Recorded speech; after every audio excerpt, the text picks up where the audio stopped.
శ్రీమాత్రే నమః. శ్రీ లలిత రహస్య సహస్రనామ స్తోత్రంలో మనం నిన్న 75వ శ్లోకంలో ఉండే విశేషాంశాలు తెలుసుకున్నాం. ఈరోజు 76వ శ్లోకంలో ఉండే విశేషాంశాన్ని తెలుసుకుందాం. 76వ శ్లోకం. క్షేత్రస్వరూపా క్షేత్రేసి క్షేత్రజ్ఞపాలిని క్షయవృద్ధి వినిర్ముక్త క్షేత్రపాల సమర్చిత. ఈ శ్లోకంలో మన శరీరం గురించి చెప్తున్నారు.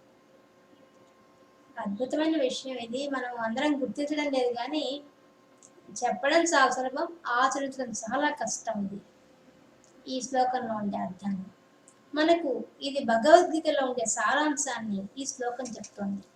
భగవద్గీతలో ఏం చెప్పాడు అంటే భగవానుడు ఇదం శరీరం కౌంతేయ క్షేత్రమిత్యభిధీయతే ఏతజ్జో వేతితం ప్రాహు క్షేత్రజ్ఞ ఇది తద్విదః అని చెప్పాడు ఆయన. అంటే ఈ శరీరమే క్షేత్రం. మామూలుగా క్షేత్రం అంటే భూమి, పొలము అని అర్థాలు వస్తాయి. ఈ క్షేత్రానికి ఎవరి క్షేత్రం అంటే శరీరం అని చెప్తున్నాడు భగవద్గీతలో. ఈ శరీరమే స్వరూపంగా కలది ఎవరు? అమ్మవారు. అప్పటికి శరీరం ఎవరిది? అమ్మవారిదే. అంటే చూడండి, మనకున్న సమస్త జీవరాశిని చూస్తే ఒక జీవి ఉన్నట్టు ఇంకో జీవి శరీరం లేదు. అన్ని శరీరాలు రకరకాలుగా ఉన్నాయి. ఉన్న వాటిల్లో కూడా మనం దీంతో సమానమైన ఇంకో శరీరాన్ని తయారు చేయలేదు. ఎంత విజ్ఞాన శాస్త్రం పెరిగినా కూడా, వైజ్ఞానికంగా ఎంత ఎదిగినా కూడా అమ్మవారు తయారు చేసిన ఈ శరీరం లాంటి శరీరాన్ని ఇంకోటి తయారు చేయడం అసాధ్యమైన విషయం. అంటే అప్పుడు ఈ శరీరం ఎవరిది? అమ్మవారిదే. కాబట్టి ఈ మొదటి పదంలో చెప్తుంది క్షేత్రస్వరూప. క్షేత్రమే స్వరూపంగా కలది. అంటే అందరి శరీరాలు, సమస్త జీవరాశి యొక్క శరీరాలు అన్ని ఎవరివి? ఆమెవే. ఎందువల్ల? ఒక్క నేను అనేకమవుదాం అనుకుంది, అంతే, అయిపోయింది. ఒక్కటిగా ఉన్న ఆమె అనేక రూపాలుగా మారిపోయింది. కాబట్టి ఈ శరీరాలన్నీ ఎవరికప్పటికీ? అమ్మవారివే. కాబట్టి క్షేత్ర స్వరూప అని చెప్తున్నారు. శరీరంలో స్వరూపంగా కలది, అందువల్ల క్షేత్ర స్వరూప. మామూలుగా క్షేత్రం అంటే భూమి. భూమి అంటే పంటలు పండిస్తాం మనం భూమి మీద, అవునా? కానీ మన శరీరం అనేటి ఇది కర్మ అనే ఒక పంట పండించుకోవాలి. అంటే పంట పండించుకుంటే అంటే మన అనుభవాలే, మన ఆలోచనలు కానీ ఆపు చేస్తే మనం కూడా మంచి పంట పండుతుంది మనకి. అప్పుడు మనకు దుంప తెగుతుంది. కాబట్టి ఇది మన శరీరంలోనే ఉంది ఆ విషయం. అయితే మనకు అది తెలియడం లేదు. మనం ఎక్కడ మోక్షం పొంది ఎక్కడికో పోతాం అనుకుంటాం, కానీ నిజానికి మన శరీరంలో ఉండే ఆత్మను గుర్తించితే మనకు మోక్షం వచ్చినట్టే. అదే మోక్షం అంటే. కాబట్టి ఇప్పుడు ఈ శ్లోకం ద్వారా మనకు తెలియజేస్తుంది క్షేత్రస్వరూపం. అమ్మవారే క్షేత్రస్వరూపంగా కూర్చోనుంది. కాబట్టి అటువంటి ఆ తల్లి ఎలా ఉంది? క్షేత్రేసి. ఇంకా మనం క్షేత్రములు అంటే మనం తిరుగుతుంటాం, అన్ని చూడటం, తీర్థయాత్రలు, క్షేత్రయాత్రలు చేస్తూ ఉంటాం. ఎందుకు చేస్తూ ఉంటాం? క్షేత్రాల్లో ఏముంటుంది? ఏ గొప్ప ఋషో తపస్సు చేసి అక్కడ పవిత్రత తీసుకొని వస్తారు. అంటే వాళ్ళ యొక్క మంత్రశక్తి, వాళ్ళ జ్ఞానశక్తి అంతా కూడా అక్కడ నిక్షిప్తం చేస్తారు. పైన వాళ్ళకి అక్కడ పరమాత్మ ప్రత్యక్షం అవుతాడు. వాళ్ళ దివ్య శక్తి అంతా అక్కడ ఉంటుంది. కాబట్టి దాని క్షేత్రం అంటారు. అలాగే తీర్థం కూడా. తీర్థం అంటే నదులు కానీ పారే నీరు. ఆ నీళ్ళ దగ్గరంతా ఏ ఋషి తపస్సు చేసి ఉంటాడో, ఏ మహాత్ముడు తపస్సు చేస్తాడో వాళ్ళ యొక్క శక్తి అంతా కూడా, వాళ్ళ యొక్క జ్ఞానశక్తి, మంత్రశక్తి, వాళ్ళ జ్ఞానశక్తి అంతా కూడా అక్కడికి వస్తుంది, కేంద్రీకృతం అవుతుంది. కాబట్టి ఆ తీర్థానికి పవిత్రత దానివల్ల వస్తుంది. అందుకనే గంగా నదికి అక్కడితో మనం పోతే మన పాపాలు పోతాయని చెప్తారు. ఎందుకు? అంత గొప్ప పుణ్యాత్ములు అంతా దాంట్లో పవిత్రం చేశారు. కాబట్టి మనకు కూడా పవిత్రత వాళ్ళ వల్ల, ఆ మంత్రశక్తి వల్ల, ఆ జ్ఞానశక్తి వల్ల మనకి వస్తుంది. అందుకని ఆ క్షేత్రాలు ఆ తీర్థాలన్నీ గొప్పవైపోయినాయి. ఇంకా మన క్షేత్రం అంటే శరీరం అని చెప్పేశారు. ఈ విధంగా క్షేత్ర స్వరూపం, అన్ని క్షేత్రాల స్వరూపం అమ్మవారే. అది అక్కడ మొదటి పదానికి అర్థం. క్షేత్రేసి మరి ఈసి. క్షేత్రేసి అనేది పరమాత్మ పేరు, ఈశ్వరుని పేరు. క్షేత్రేసిని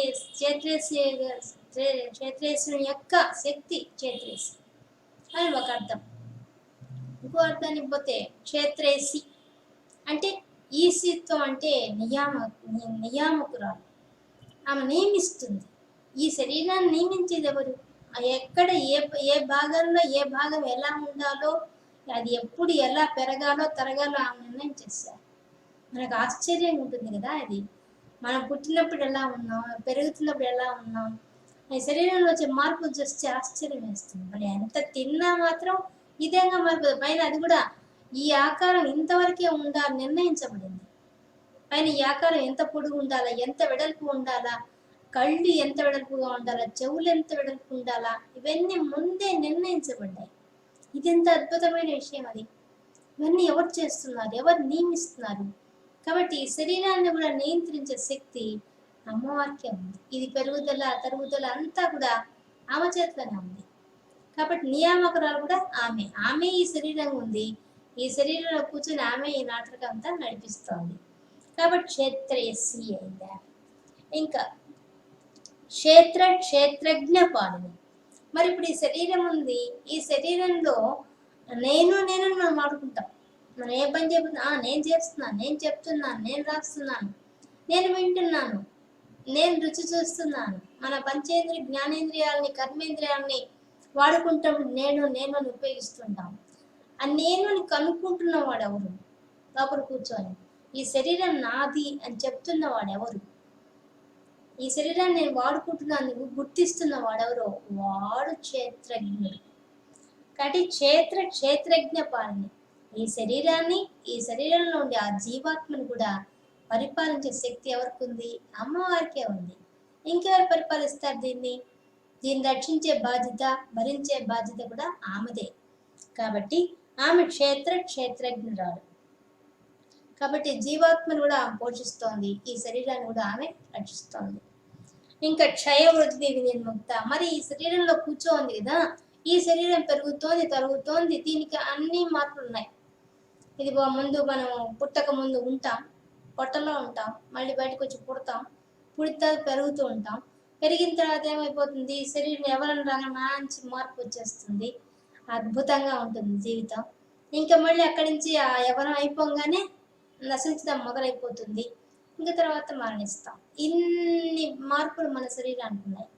కానీ అమ్మవారికి అవేం లేవు. లోపలే కూర్చొని ఈ నాటకం ఆడుతున్న ఆమెకేం లేవు, ఈ వికారాలు ఏం లేవు. కాబట్టి ఆమె ఎవరట? క్షయవృద్ధి వినిర్ముక్త. క్షయం క్షీణించడం, వృద్ధి పెరగడం, ఈ రెండు లేవు. మన శరీరానికి అయితే అవన్నీ ఉన్నాయి, కానీ ఆమెకు అవేం లేవు. శరీరంలోనే ఉంది. ఈ శరీరం ఇచ్చింది ఆమె, పొందింది ఆమె. ఈ శరీరంలోని శక్తి ఆమె, ఈ శరీరంలోని చైతన్యం కూడా ఆమె. ఆ చైతన్యంలో మాత్రం ఏం మార్పులు రావు. ఎంతసేపటికి వచ్చినా పై శరీరంలో జీవాత్మకు మాత్రమే మార్పులు వస్తాయి.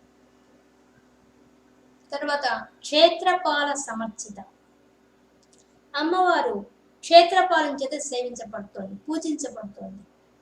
ఎలా? ఇప్పుడు మనము మన శరీరంలో ఉండే క్షేత్రం అంటే మన శరీరము. ఈ శరీరము నాది అని తెలుసుకుంటున్న వాడు ఎవరో వాడు క్షేత్రజ్ఞుడు. వాడు ఆ క్షేత్రజ్ఞుడు ఏం చేస్తాడు? తనలో ఉన్న శరీరంలో ఉన్నట్టు ప్రకృతి స్వరూపిణిగా కూర్చోన్న ఆ తల్లి 24 తత్వాలతో ఉందని గుర్తించి ఆమెను సేవిస్తాడు. మనం కూడా అదే చేస్తున్నాం. ఉదయం నుంచి మనం పూజలు చేస్తున్నాం. ఎందుకు చేస్తున్నాం? ఆ పూజలన్నీ కూడా మనలో ఉన్న భగవత్వాన్ని గుర్తించాం కాబట్టి దానికి ప్రత్యేకంగానే మనం బయట పూజ చేస్తున్నాం. అలా గుర్తించేవాడు ఎవరో వాడు క్షేత్రజ్ఞుడు. వాడి చేత అమ్మవారు పాలించబడుతుంది, సేవించబడుతుంది. అమ్మవారు పాలిస్తున్నారు వాడి శరీరాన్ని, వాడేం చేస్తున్నాడు? అమ్మవారిని సేవిస్తున్నాడు. కాబట్టి క్షేత్రపాల సమర్చిత అని ఇది మన ప్రకారం అర్థం. ఇంకో అర్థం, క్షేత్రం అంటే యాగభూమి, దానికి పరిపాలకుడైన వాడు క్షేత్రపాలకుడు. ఆయనే శివుడు, పరమాత్మ. ఆయన చేత అర్చించబడుతుంది. ఒకసారి దారుకాసురుడు అనే రాక్షసుడిని సంహరించడం కోసంగా అమ్మవారు కాళికా రూపం ధరించారట. సంహరించేటప్పుడు అమ్మవారికి చాలా కోపం, ఆవేశం ఆగలేదట. వాడిని సంహరించినా కూడా ఆమె కోపాగ్ని చల్లారలేదు. అప్పుడు శివుడు పసిపిల్ల వాళ్ళలాగా ఏడుస్తూ ఆ ముందు కూర్చుంటే ఆమె ఎత్తుకొని పాలు ఇచ్చిందట. ఆ పాలు తాగుతూ అమ్మవారిలో ఉండే కోపం అంతా ఆయన తీసేట. కాబట్టి అటు చేసిన వాడెవరో ఆయన క్షేత్రపాలకుడు, ఆయన పేరు అది. ఆ ఘనకార్యం చేసిన ఆయన పేరు. ఆ విధంగా ఆయన చేత కూడా అర్చించబడిందని ఈ పదానికి అర్థం. కథ ప్రకారం అది. అంతరార్థం ప్రకారం అయితే మన శరీరంలో మనం గుర్తించేసేదాన్ని క్షేత్రపాల. ఈ విధంగా ఈ శ్లోకంలో మనకి మన శరీరము అమ్మవారిదే, ఆ శరీరం లోపల ఉన్న జీవాత్మ పరమాత్మ స్వరూపంగా ఉండి ఆమె వృద్ధి క్షయం లేకుండా ఉండి మనల్ని నియంత్రిస్తూ మనం పరిపాలిస్తున్న తల్లి ఆమె. అటువంటి ఆమెను మనం అర్చించాలి. ఇది ఈ శ్లోకంలో ఉండే అంతరార్థం. ఇది ఈ 76 శ్లోకంలో ఉండే విశేషాంశాలు. రేపు 77 శ్లోకంతో కలుసుకుందాం. సర్వం శివార్పణమస్తు. స్వస్తి.